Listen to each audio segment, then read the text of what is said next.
3 ఎకరాల్లో 1 ఎకరా వారుగా పెట్టుకొని 2 ఎకరాలు చేస్తున్నావు. ఆ ఎకరా ఇంటికి పంట వేసుకున్నావు. ఏమేమి పంట వేస్తావు? రాగులు, ఒడ్లు అవి చేసుకుంటాం. దీంట్లో ఎంత వస్తుంది నెలకు నీకు? నెలకు 40,000 వస్తుంది. 40,000 వస్తుంది 4 ఇప్పుడు నీ ఆవులు ఎన్ని ఉన్నాయి? 4 కదా. 4 ఉన్నాయి. ఎన్ని దూడలు కన్నాయి ఇప్పటికి? ఇప్పుడు ఉండేవి ఇంట్లో ఇంకా 2 దూళ్ళు ఉన్నాయి, 3 దూళ్ళు ఉన్నాయి. 3 దూళ్ళు పుట్టి అమ్మేస్తూ ఉంటాం. ఈ 4 పెట్టుకుంటాం. దూడలు అమ్మితే ఎంత వస్తుంది? 3 దూడ అమ్మితే ఎంత సార్ వస్తుంది? 1000-1500 వస్తుంది అట్లా. ఎందుకు దాన్ని పెంచి అమ్మకూడదు? నువ్వు ఇంకా ఎక్కువ వస్తుంది కదా బాగా.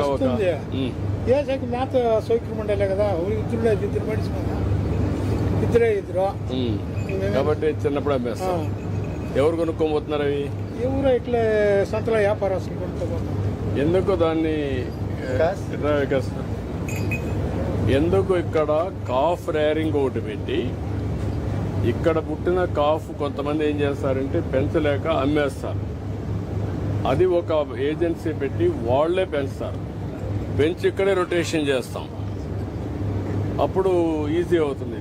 మల్టిప్లర్ ఎఫెక్ట్. రియరింగ్ కూడా వాళ్ళే చేస్తారు. రియరింగ్ నుంచి చేస్తారు.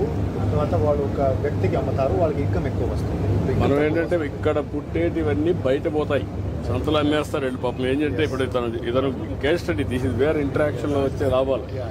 మొన్న నాకు కొంతమంది చెప్పారు ఇది చేయండి సార్ బాగుంటుందని. ఆంధ్రప్రదేశ్ నీళ్లున్నాయి, మీకు గడ్డి ఉంది. Calf rearing is a big activity. Why can't do it? ఇప్పుడు ఈయన అమ్మేస్తున్నాడు, నువ్వు కూడా అమ్మేస్తున్నావా? చిన్న దూడలకు పుడితే అమ్ముతున్నావా? ఎంత ఏజ్లో అమ్మేస్తున్నావు? అప్పుడు అమ్మేస్తారు. That is where. అంటే మేల్ గా ఫిమేల్ కూడా అమ్మేస్తున్నారు కాదు, ఫిమేల్ కూడా అమ్మేస్తున్నారు కదా. నువ్వు పేదోడు అమ్మడం మీరు కూడా అమ్మలేదా? పేదోళ్ళు అమ్మరు, మేలు అమ్ముతున్నారు. మేలు అమ్మితే లాభం లేదు.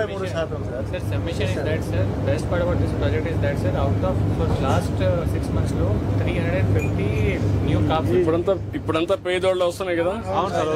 ఇప్పుడు పేదోళ్ళు వస్తే ఏం చేస్తారు? అమ్మరా? ఇంకా ఒక ఎవ్రీ 4 ఉన్నాయి.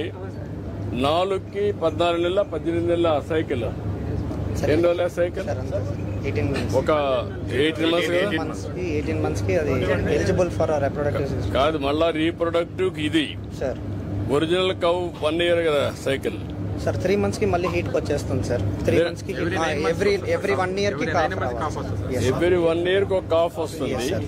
ఇది వస్తే 1.5 year కి మళ్ళా ఇది తోడుగా ఉంటుంది. ఈ 2 ఉన్నప్పుడు మీకు 4 ఉన్నాయి. మీకు 4 ఉన్నప్పుడు 4 వస్తాయి. ఒకప్పుడు 1, 2 వచ్చేటివి. ఇప్పుడు పేయి తోడు 4 వస్తాయి, 3 వస్తాయి. 4లో 3 వస్తాయి. 93% అంటే 4లో 3.5 వస్తాయి. 3 కంటే ఎక్కువ వస్తాయి. ఇవన్నీ ఏం చేస్తారు? పెంచుకుంటారా, అమ్మేస్తారా? ఎన్నున్నా పెంచుకుంటా. గడ్డి ఎక్కడ ఉంది? గడ్డి ఉండదు. ఇంకా మళ్ళీ కొనుక్కుంటాం, వేసుకుంటాం. అది నో ప్రాబ్లం. ఇప్పుడు ఎండుగడ్డి కొనుక్కుంటా ఉంటామా? అది కదమ్మా, నేనేంటంటే దీన్ని పెద్ద ఇప్పుడు ఇంకా వస్తుంది. వాటర్ తెచ్చే బాధ్యత నాది. అందుకే ఇప్పుడు అంతా వాటర్ తెస్తాను. ఆ వాటర్ వస్తుంది. ఇక్కడ కూడా రెయిన్ వాటర్ అంతా కన్వర్ట్ చేసుకుంటాం. అది చేసుకుంటే నీళ్ళకి ప్రాబ్లం ఉండకూడదు. అప్పుడు అయితే ఇప్పుడు ఈ పేదోళ్ల ప్రయోగం బాగానే పనిచేస్తుంటారు. మీకు అంత హ్యాపీగా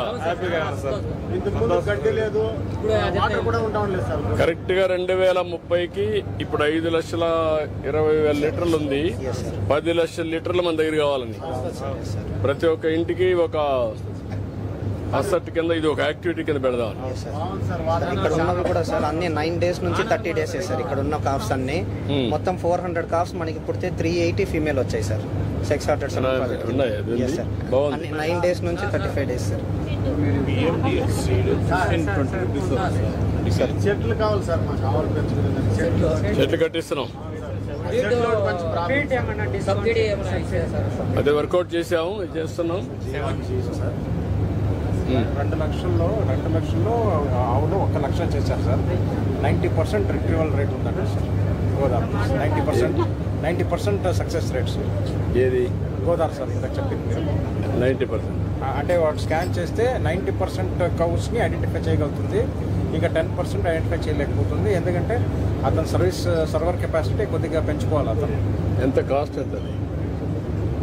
cost no you do one thing, sir. ఇక్కడ వచ్చి ప్రయోగం చేయమనండి, సార్. నాకు ఒక ఐడియా వస్తుంది, సార్. దాన్ని బట్టి ఏం బాగున్నా వెళ్తాను. కాస్ట్ ఎంత? ఓకే అమ్మా, గుడ్. నేను ఏం చేయాలి చేద్దాం. మీదుగా ఇప్పుడు ఇది మనము ఆర్జిఎం ప్రాజెక్ట్ కింద మినరల్ మిక్చర్స్ ఇవన్నీ మనం సప్లై చేస్తున్నాం సార్. అన్నీ ఉన్నాయి, ప్రోగ్రెస్ ఉన్నాయి, నేను చెప్తాను. పట్టుకోండి.